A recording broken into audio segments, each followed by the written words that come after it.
Kuna fahari ile ya duniani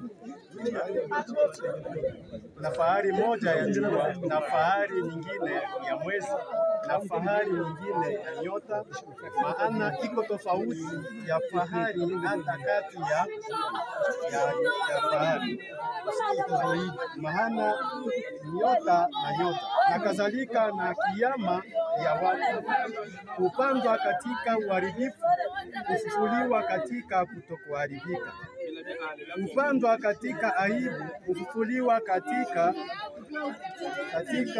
kutokuharibika, kupandwa mwili wa asili, kufufuliwa mwili wa roho. Iko mwili wa asili na roho pia. Ndiyo ilivyoandikwa, kuanza Adamu akawa nafsi iliyo hai, Adamu wa mwisho roho yenye kuishi. Tena kusema kwa ajili ya habari ya fahari. Maandiko matakatifu yanatuambia kuna fahari mbili ziko tofauti, fahari ya jua na fahari ya mwezi. Hizo fahari mbili ni fahari inalinganishwa sawasawa na fahari ya wanadamu, ambao kuna fahari ya mwili ambayo ya asili na fahari ya mwili ambayo itaingia katika kiroho. Kwa hiyo katika kiroho mwili kupandwa kama hivi tunakuja kupanda. Sasa kuna fahari kama aliishi maisha matakatifu, huyu atafufuliwa na mwili wa utakatifu, na kama hakuishi maisha matakatifu ataweza kufufuliwa na mwili wake wa asili. Ndio maana hizi fahari mbili ziko tofauti. Kuna moja inang'aa zaidi ya nyingine na nyingine inafifia, maana moja inatumikishwa na nyingine.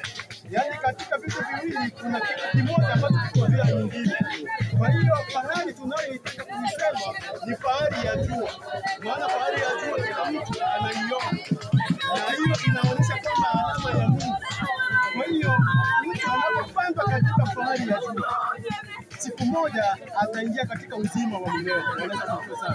Kwa hiyo tunaomba kupandwa katika fahari ya jua, maana tutake uzima wa milele.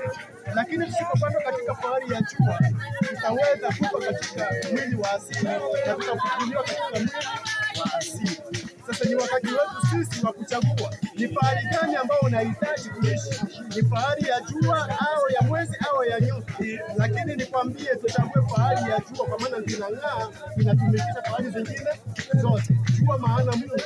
Kwa hiyo tukimwamini Mungu katika maisha yetu tutapata ule uzima wa milele.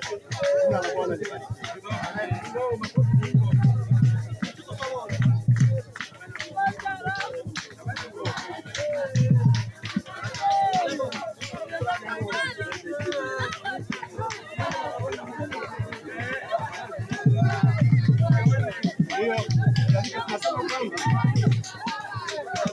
Alikufa katika mwili wa asili, akafufuka katika mwili wa utakatifu katika jina la Yesu. Amen. Niombe familia watumishi wa